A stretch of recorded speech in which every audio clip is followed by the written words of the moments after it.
Algo faltan si no pierde. Entonces me dijo, si usted pierde hombro. Pues si no pierde los 8 kilos, pierde hombro. Me voy a repetir. Por ahí 3 años de hombro. Ya viste el nombre. Va a ser un fenómeno de madre.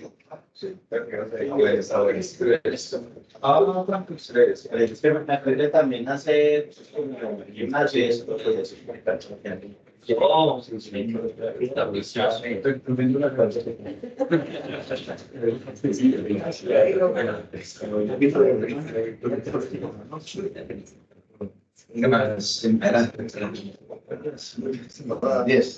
Bueno, como Clarita me está ya se debe dejando, son las 7 a la noche. Sí, adelante. Sí, sí, está bien.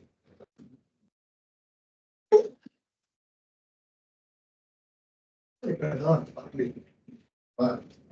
Bueno, la chupar. Bueno, entonces, muy buenos días para todos, para los pobres que todavía no me conocen. Mi nombre es Ricardo Londoño, yo empecé este mes con ustedes, voy a estar estos próximos 5 meses. Para el día de hoy, entonces, vamos a traer un tema de trauma, vamos a revisar el tema de las fracturas del radio proximal, principalmente vamos a hablar de las fracturas en la cabeza y en el cuello. Entonces, cuando uno empieza a revisar la literatura, se encuentra que esas fracturas de cabeza y del cuello son fracturas pues, que no son las más comunes que vamos a encontrar alrededor del trauma del codo en el niño, y la literatura nos dice que aproximadamente el 1% de los niños van a tener fracturas de esa cabeza del radio, y vamos a tener un porcentaje un poco mayor, entre el 5 al 10%, en esas fracturas del cuello. Ya les voy a explicar por qué. Esa relación nos habla la literatura que por cada 10 fracturas de una cabeza del radio, vamos a tener, por cada 10 fracturas de una cabeza del cuello, vamos a tener o vamos a poder presenciar una fractura de la cabeza del radio en los niños. Pero esto teniendo en cuenta que a medida que el niño pues va creciendo en edad, pues va generando cambios también y va osificando mucho más esa cabeza, y por eso es más común encontrar fracturas de la cabeza en niños pues de edad un poco más avanzada. Tenemos que tener en cuenta que se pueden presentar, como ya se los mencioné, de forma aislada, o se pueden presentar con lesiones asociadas entre el 30 y el 50% de los casos.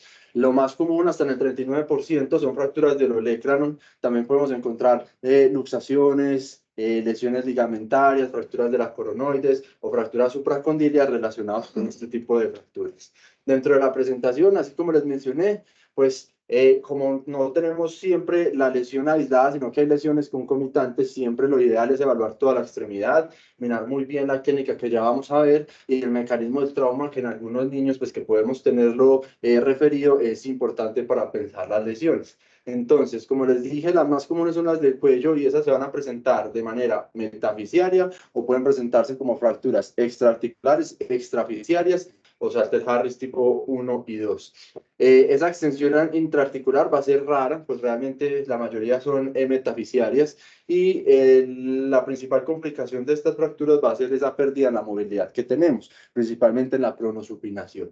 Las de la cúpula pues pueden estar más asociadas a cierres fisianos y a malos resultados funcionales dados también con pérdidas de los arcos de movilidad. Con respecto a aspectos pues, como fundamentales de la anatomía, saber que se fractura mucho más a la región del cuello, porque este niño va a tener la cabeza del radio de forma cartilaginosa o va a estar en un proceso de osificación, entonces la fuerza se va a disipar mucho más fácil por el cuello y va a pasar por esa estructura cartilaginosa y va a generar la fractura en esa región más débil que es en el cuello.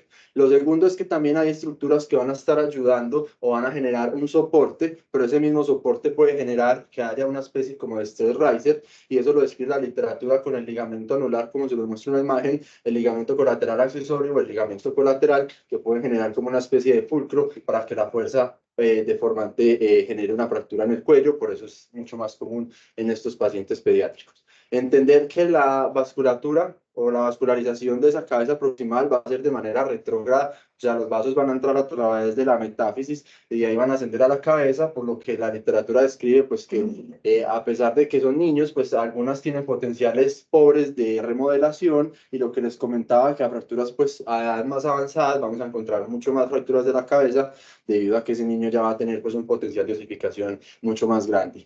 Dentro de las principales complicaciones que también vamos a ver, pues una de las que describe el secundario de la interrupción de esta vascularización es la necrosis avascular, pero pues la literatura lo pone solamente como en el 1% de los casos. Con respecto a la epidemiología, entonces encontré este estudio, que es un estudio multicéntrico retrospectivo del 2019, en el que hablaron 488 pacientes con fracturas alrededor del codo. Y lo que les traigo frente a esto es que la mayoría de los pacientes que pues abarca este estudio, con casi 500 pacientes, van a estar en el grupo de edades entre 6 a 10 años. Y la que nos interesa a nosotros el día de hoy, que es la fractura de radio proximal, pues como ven, también va a comportarse en este grupo de edad, siendo hasta el 53% de los niños que presentan fracturas alrededor del codo en esta entidad.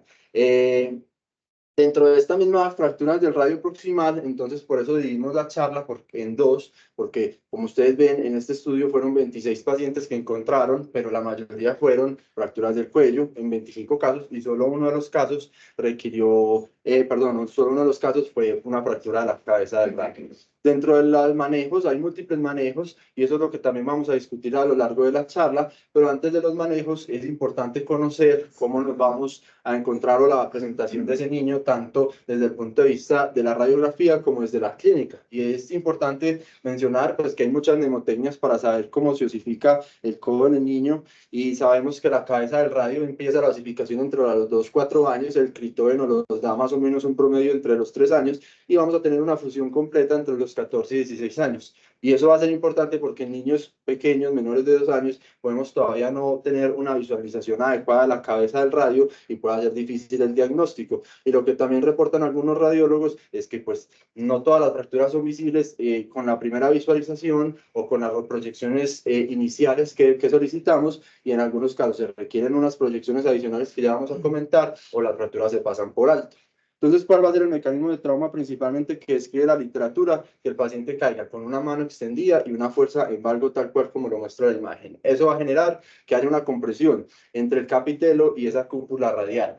Pero esa compresión se puede dar de diferentes maneras. Esa compresión se da de acuerdo a la posición en la que el antebrazo esté cuando genere esa fuerza deformante. Entonces nos dice la literatura que si el antebrazo está en neutro, pues esa compresión se va a dar principalmente lateral. Si el antebrazo está en supinación, la compresión se va a dar principalmente en la región anterior, y si está en pronación, se va a dar en la región posterior. Y también es importante, pues como les mencionaba, que puede haber lesiones de las estructuras ligamentarias, o puede haber inclusive luxaciones, que son raras en el niño, pero pueden darse, y el mecanismo de la fractura puede darse en esos dos momentos, o cuando se produce la luxación o cuando pues nosotros lo reducimos, es que se produce, como lo vemos en la parte inferior, la fractura, y va a producir una angulación.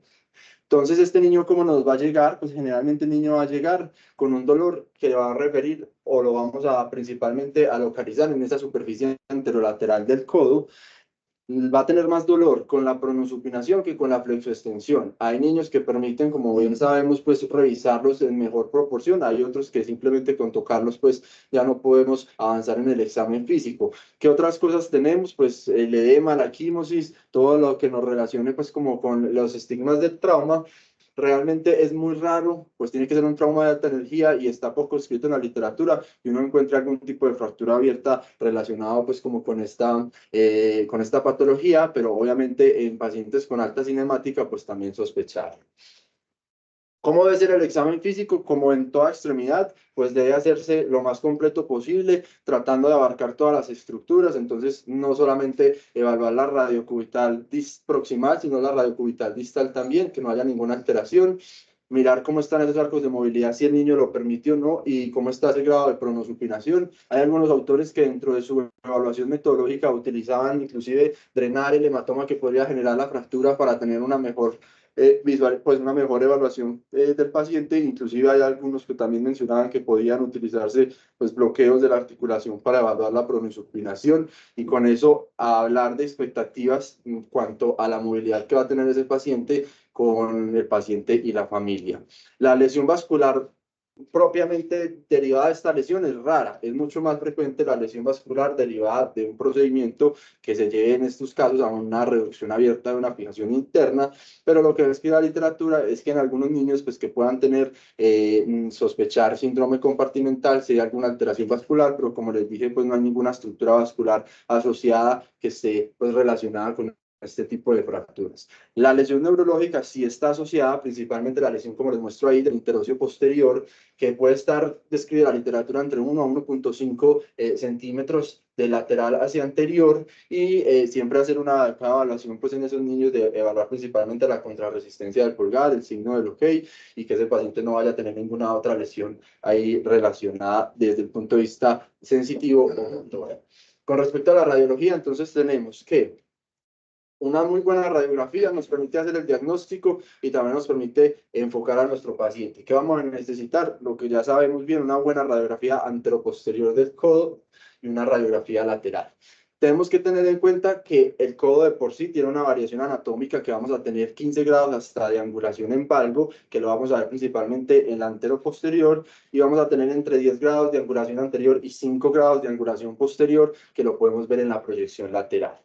Hay veces que se sobreponen las estructuras como lo vemos en la imagen superior y que no es posible ver por completo la cabeza del radio. La literatura nos dice que podemos utilizar una radiografía oblicua, que es esta de abajo, que tomamos con el rayo a 45 grados, en el que ya con esa podemos tener una adecuada visualización de las estructuras, tanto del cúbito como del radio proximal, y con eso no tener la necesidad de utilizar exámenes complementarios o de irradiar mucho más al niño.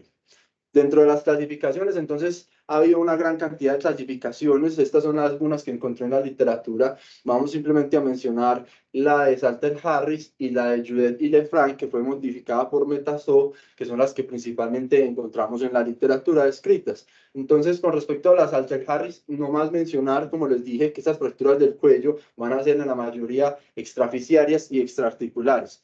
Aquí un paréntesis importante, pues sabemos que podemos encontrar cojinetes grasos relacionados con fracturas de la cabeza o del cuello del radio, pero hay que entender que principalmente ese cuello va a ser extraarticular, entonces no necesariamente es patognomónico de una fractura de la cabeza del radio.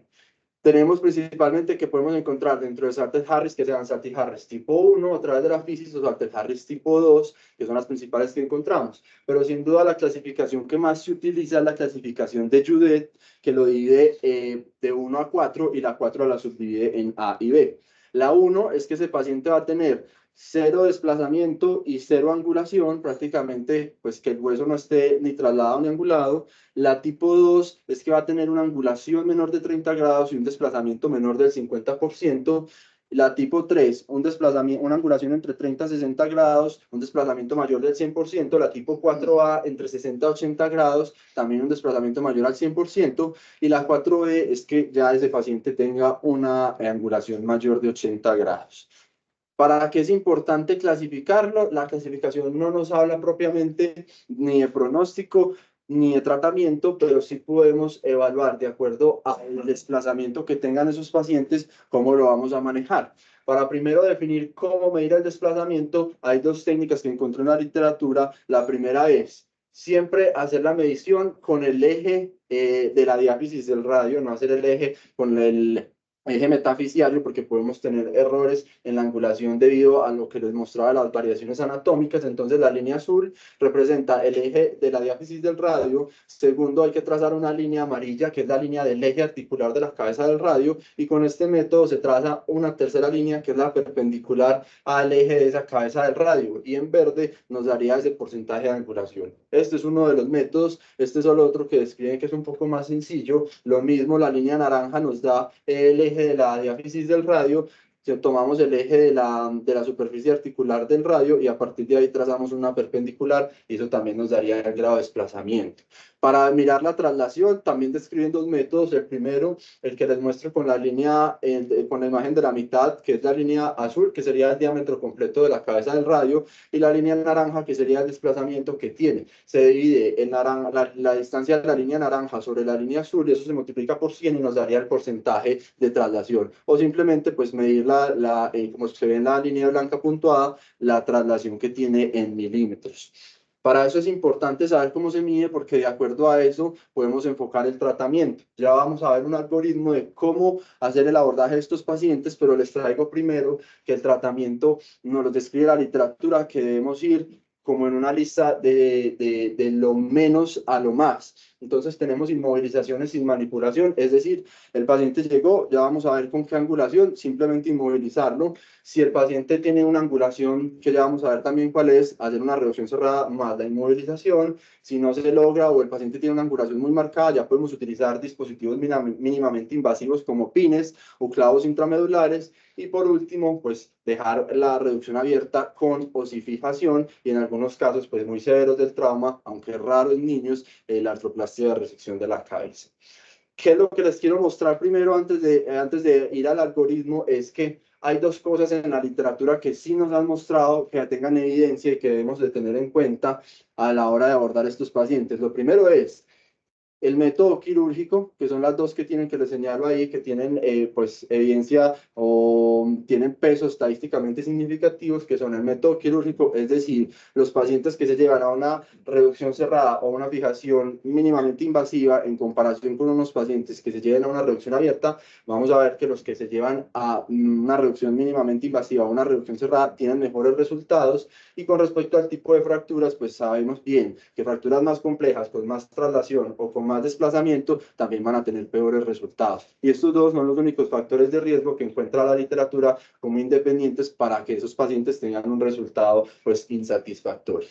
Entonces, ahora sí vamos a hablar del tratamiento de acuerdo al grado del desplazamiento y para eso creé este algoritmo y como se los muestro, entonces lo primero es, de acuerdo a la medición que ya hicimos, que ya sabemos hacer, determinar la angulación. Entonces, si tienen menos 30 grados de angulación o menos del 50% de traslación, ese paciente, la literatura nos dice que puede ser manejado simplemente con una inmovilización sin necesidad de reducción. Hay quienes en este punto inicial dicen que la edad es importante, hay quienes toman que esto sirve para niños menores de 10 años y para mayores de 10 años sí deberíamos pensar en buscar no 30 grados, sino 15 grados de angulación. Si esto no se cumple, entonces en este caso ya deberíamos llevarlo a una reducción cerrada y lo mismo volver a tratar de buscar esos parámetros en el que buscamos menos de 30 grados de angulación y menos del 50% de traslación.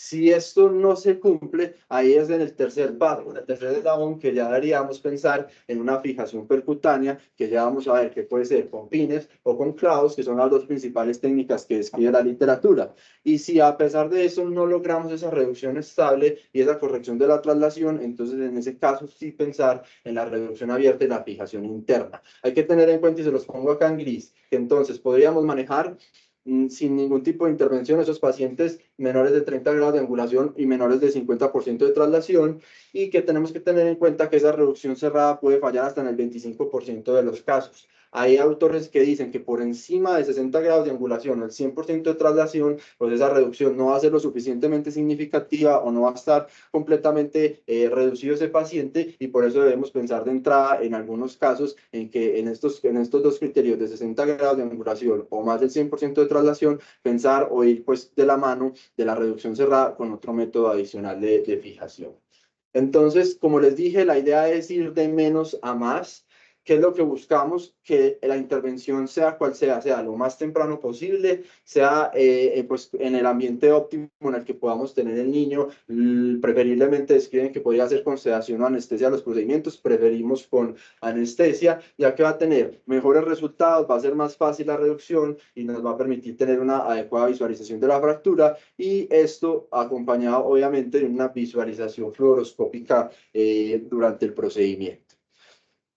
Entonces ya supimos que la reducción la utilizamos en esos pacientes que tienen más de 30 grados de angulación. Hay muchas técnicas de reducción. La más antigua que encontré fue escrita en 1934, pero estas son las principales que describe la literatura, la de Kaufman o Israeli, la de Nihar y Torch, la de Monson, la Agustinos, y también les voy a mostrar unas nuevas que encontré recientemente en la literatura. ¿Qué es en lo que varía? Esta es la primera escrita, que es la más sencilla, fue escrita por Patterson en el JBJS en 1934 y se puede hacer, lo escribió con ayudante y sin ayudante. Esta es una maniobra que se hace en extensión, lo que se busca es llevar al paciente a un varo tratando de contrarrestar esa fuerza inicial en valgo deformante, y el examinador con el pulgar o con su mano intenta palpar la cabeza del radio, localizarla bien y empujarla, y pues con esto lograr una adecuada reducción sin hacer ningún movimiento adicional. Como les digo, esta fue la primera y la más básica. A partir de ahí se derivaron otras en las que ya utiliza ayudante haciendo una contratracción, en este caso también es el codo en extensión.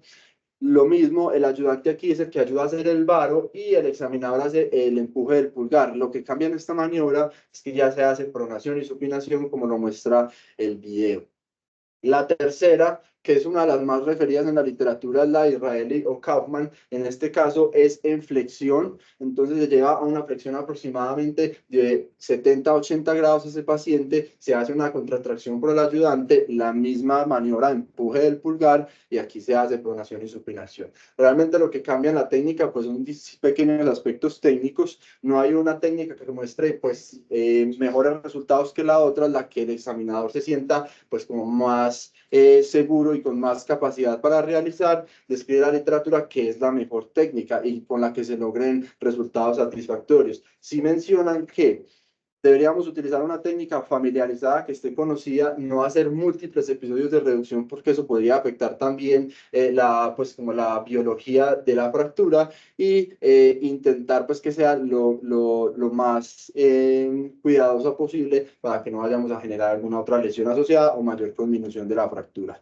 Revisando la literatura, pues como les mostré, muchas de estas reducciones eran un poco más viejas. Encontré esta publicada por un grupo de la India en el 2021 y lo que me sorprendió fue los resultados que encontraron ellos con su técnica. Fueron 10 pacientes. Lo que me llama la atención es que todos los pacientes fueron clasificados en Judet como si fueran Judet tipo 4, o sea que eran fracturas que tenían más de 60 grados de desplazamiento, de angulación de entrada, y lo que ellos muestran es que lograron una reducción con la maniobra que ya les voy a mostrar en todos los casos, en los 10 de 10, que hicieron un seguimiento, como ustedes ven, de 16 meses en promedio, y esos pacientes no presentaron desplazamientos, tampoco presentaron casos de necrosis avascular o osificación heterotópica, y como lo vemos en la tabla acá más a la izquierda, pues los rangos de movilidad en el codo y en el antebrazo estuvieron conservados en todos los pacientes. Esta es la técnica que ellos describen, que realmente es una combinación de las técnicas anteriores. En lo primero que se hace es una maniobra de tracción contra tracción con el codo en extensión y en supinación.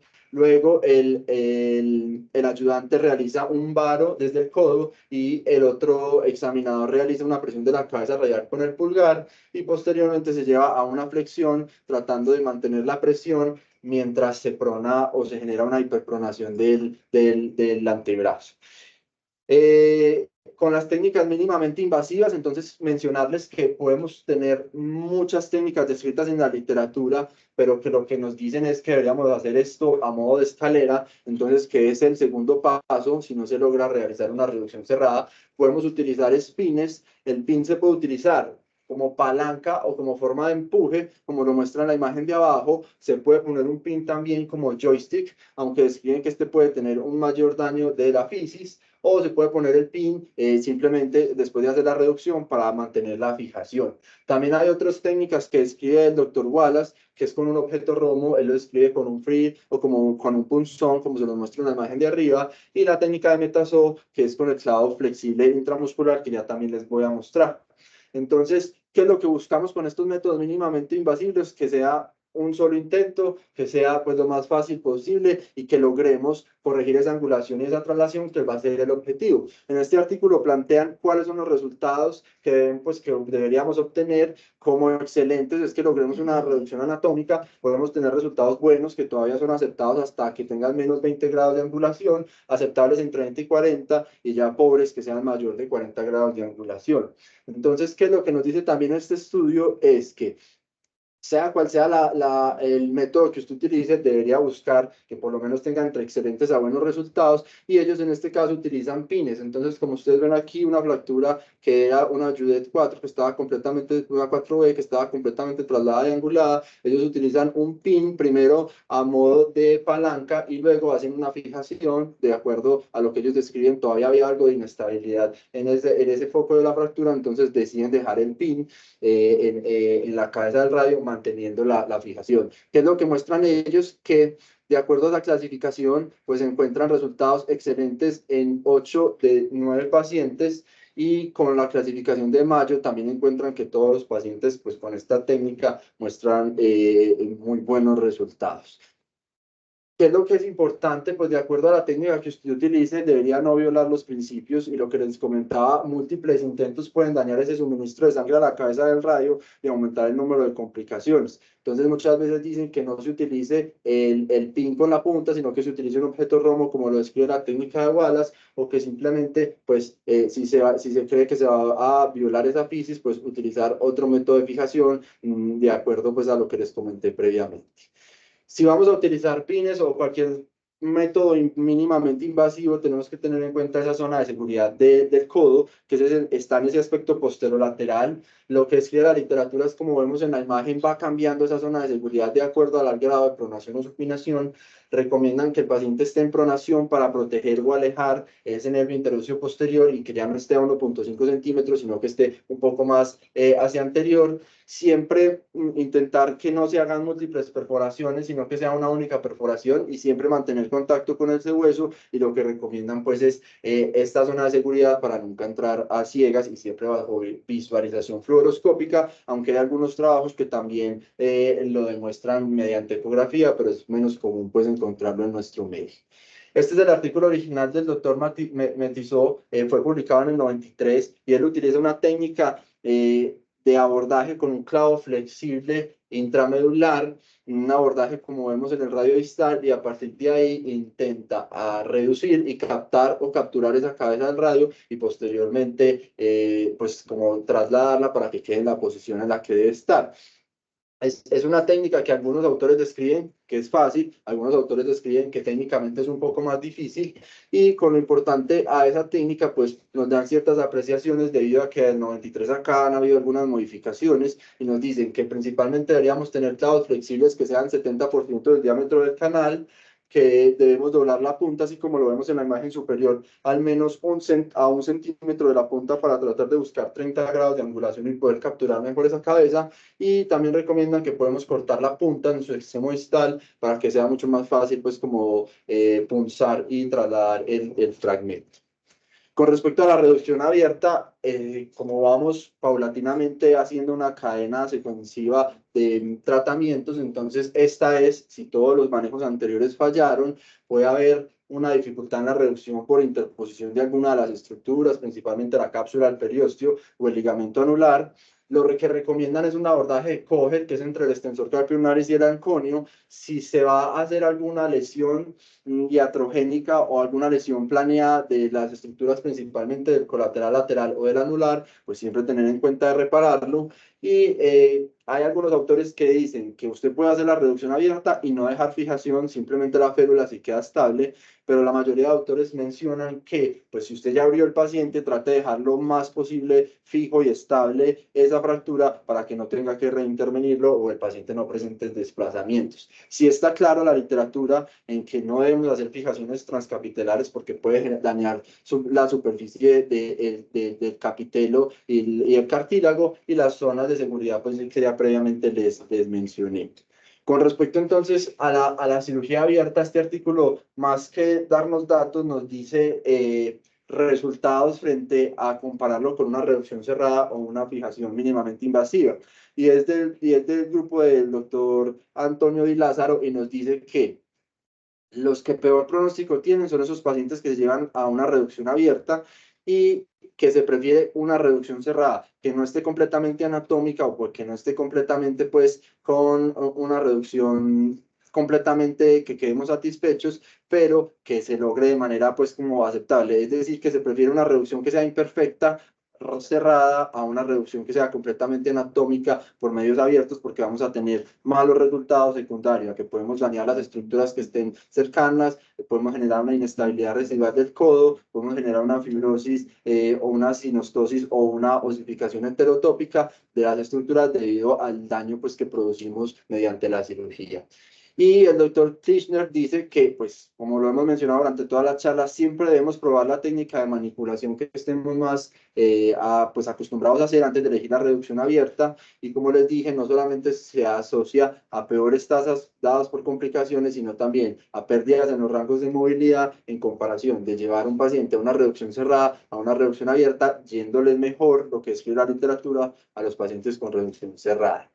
Y para terminar, pues esta última revisión sistemática, que es uno de los artículos más grandes que encontré desde el 2022, 551 pacientes en el que lo dividieron de acuerdo a los grados de angulación. Si ustedes ven, la mayoría de pacientes están entre los 31 y 60 grados con 247 casos y mayores de 60 grados con 279 casos. Los casos más leves son los que menos encontramos, que menores de 30 grados de angulación solamente encontraron 35. ¿Qué es lo que les quiero mostrar con este estudio? Que a esos pacientes menores de 30 grados que fueron tratados con reducción cerrada, pues mostraron muy buenos resultados y es lo que la literatura recomienda, pero hay un porcentaje, en este caso fue solo un paciente, pero da un porcentaje del 7.7% de que pueden presentar desplazamiento o movimiento durante el seguimiento. En esos pacientes mayores de 30 grados, es en esos pacientes que el manejo con reducción cerrada va a tener peores resultados que los pacientes que se manejaron con reducción cerrada más algún otro método de fijación interna, ya sea un PIN o un clavo intramedular. Es decir, que estos pacientes menores de 30 grados les va bien con la reducción cerrada, a los mayores de 30 grados les va bien con la reducción cerrada si no están muy angulados, pero si ya están cercanos a los 60 grados, pues sí hay que pensar en algún otro método de fijación adicional. Con respecto a los pacientes que más angulación tienen, entonces el procedimiento que más encontraron en este trabajo fue el procedimiento de Metiso, en el que esos clavos intramedulares fue el procedimiento que más se realizó en ambos grupos, por eso es importante conocerlo. La reducción abierta en estos casos pues generó que hasta el 60% de los pacientes pudieran tener alteraciones en esos arcos de movilidad, y una de las preguntas más importantes que uno se hace es, bueno, y con todos estos métodos de fijación, ¿qué es mejor? ¿Ponerle pines o poner el clavo intramedular? Y lo que ellos encuentran es que no hay diferencias entre poner pines o clavo intramedular en esas fracturas entre 30 y 60 grados, pero sí mostró una diferencia de poner pines que tenían mejor desenlace en relación con el clavo en esas fracturas por encima de 60 grados. Entonces, una de las conclusiones de este trabajo y una de las conclusiones también importantes a tener en cuenta es que importante decirle a la familia y al niño que secundario a esa afectación de la cabeza o del cuello del radio, la pronosupinación es el movimiento que más se ve afectado, y ellos dicen que en este trabajo, pues que es de los más grandes que encontré la muestra, hasta el 26% de los niños podían tener alguna alteración en esa función del movimiento. ¿Cuáles son las complicaciones que vamos a encontrar o que describe la literatura? Lo más importante es esa pérdida de movimiento que, como les mencionaba, corresponde en este estudio anterior al 26%, pero pueden haber deformidades de la cabeza radial, sobrecrecimiento de la cabeza radial, osificaciones heterotópicas, que haya un cierre prematuro de la fisis, que haya necrosis vascular, que también les comenté que era menor al 1%, que en estos pacientes por la mala vascularización tengan una no unión, las lesiones vasculares que son más comunes desde el punto de vista de la cirugía abierta, que el paciente desarrolle un cúbito valgo, un síndrome compartimental, o cuando se instrumente o se haga una reducción abierta, pues el paciente haga algún tipo de infección o una osteomielitis. Este semáforo como para dejar claro con esos mensajes para llevar a casa, entonces en verde les pongo lo que más evidencia tiene y lo que recomienda la literatura, que si son menores de 30 grados de angulación y menos del 50% de traslación, inmovilizar a ese paciente. Si es menor de 10 años, si es mayor de 10 años, pues ya individualizar el paciente y definir si vamos a ser más estrictos y vamos a llevar esa angulación hasta 15 grados o si podemos manejarlo conservadora con la inmovilización y hacerle el seguimiento. Entre 30 a 60 grados, aunque hay algunos autores que mencionan que no deberíamos ir hasta 60 porque tienen peor pronóstico, sino hasta 45, son los pacientes que deberíamos tener pensado en hacer la reducción cerrada de manera adecuada y después inmovilizar. Hay que tener en cuenta, y por eso los pongo acá en amarillo, que esa reducción cerrada puede fallar hasta en un 25% de los casos y que debemos tener a la mano siempre esos métodos mínimamente invasivos. Cuando tenemos más de 60 grados de entrada, siempre pensar en que esa deformidad va a ser difícil de reducir y que debemos pensar en algo más y siempre preparados con los pines o con los clavos. Y por último, pues la cirugía abierta, dejarla como en el último paso, en el último eslabón, siempre tratar de cuidar ese periósteo, esa vascularización. Y cuando se incida sobre algún tipo de estructura ligamentaria, tratar de cuidar esa estabilidad del codo y reparar los ligamentos. Como conclusiones que saco de esta revisión es que son fracturas pues que no son las más comunes, sabemos que las más comunes son las supracondilias, pero estas se ocupan en el tercer puesto y es importante siempre, como en todo paciente, hacer un muy buen examen físico que nos oriente a que estamos ante una fractura de radio proximal, pedir unas buenas radiografías y que tengan una buena calidad para que nos permitan ver la fractura y poder tomar las mediciones que les comenté previamente. Estos buenos resultados sabemos que se dan en estos pacientes menores de 30 grados, entonces siempre tratar de buscar que tengan menos de 30 grados de angulación y menos del 50% de desplazamiento. Como les comenté, después de esos 30 grados, la inmovilización se queda corta, entonces pensar en la reducción y posteriormente ir escalando en terapias mínimamente invasivas hasta llegar a la reducción abierta. Y en angulaciones que sean mayores de 60 grados, tener varias opciones como alternativa, por si no se logra con la primera opción una estabilidad, una reducción adecuada, y sabemos que las complicaciones van a ser frecuentes, es importante que el paciente y su familia las conozcan. Y lo más importante, pues va a ser comentar esa pérdida de los arcos de movilidad que puede estar presente hasta en el 26%, la necrosis vascular hasta en el 1%, o esas alteraciones propias del crecimiento.